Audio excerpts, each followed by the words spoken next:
지난 1월 쿠팡 물류센터에서 일하던 40대 남성이 동료 직원이 휘두른 흉기에 찔려 숨지는 일이 있었는데요. 휴게실에서 코를 곤다는 게 범행 동기로 알려진 사건입니다. 유족 측이 근로복지공단에 산업재해를 인정해달라고 요구했는데 근로복지공단이 업무 연관성이 있다며 산재를 승인했습니다. 천홍희 기자입니다.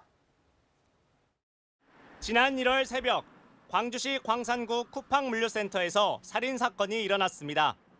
45살 정모 씨가 동료 직원인 20대 남성 윤모 씨가 휘두른 흉기에 찔려 숨진 겁니다. 당시 범행 동기로 휴게실에서 코골이 문제가 시비가 돼 살인을 저지른 것으로 전해졌습니다.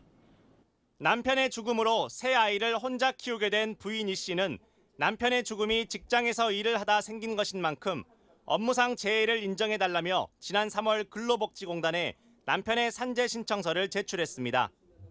시어머님께서 이렇게 쌈짓돈 모아두시고 절약하셔서 이게 애기 아빠의 어떤 경제적인 부분을 산재에서만 좀 처리를 해주더라도 제가 어깨에 짐이 조금이라도 덜어지는 상태죠.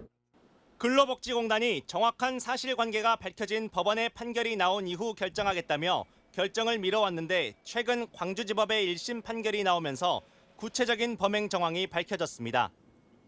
지난 1월 새벽 쿠팡 휴게실에서 코 고는 문제로 숨진 정 씨와 윤 씨가 언쟁을 벌였고 이 다툼 때문에 관리자와 개별 면담을 하게 된 것에 분개한 윤 씨가 물류센터에서 일하고 있던 정 씨를 찾아가 흉기를 휘두른 겁니다. 근로복지공단은 이 판결문에 따라 범죄가 휴게 시간이 아닌 업무 시간에 일어났고 범죄와 업무 상관성이 있다고 판단해 유족의 산재 신청을 받아들였습니다. 새벽에 근무하는 것이다 보니까 휴게 시간에 잠을 자는 것은 자연스러운 것이고 그다음에 이 휴게 시간을 어떻게 이용하는지에 대한 규율을 조율하는 과정에서 발생된 충분히 이건 업무 연관성이 있다라고 보여집니다. 한편 광주지법 제12형사부 김상규 판사는 잔혹한 범죄에 엄정한 법 집행이 불가피하다며 피고인 윤 씨에게 징역 20년을 선고했습니다. MBC 뉴스 천홍입니다. 언제 어디서나 내 손 안의 뉴스. 광주 MBC 뉴스 유튜브 구독으로 함께하세요.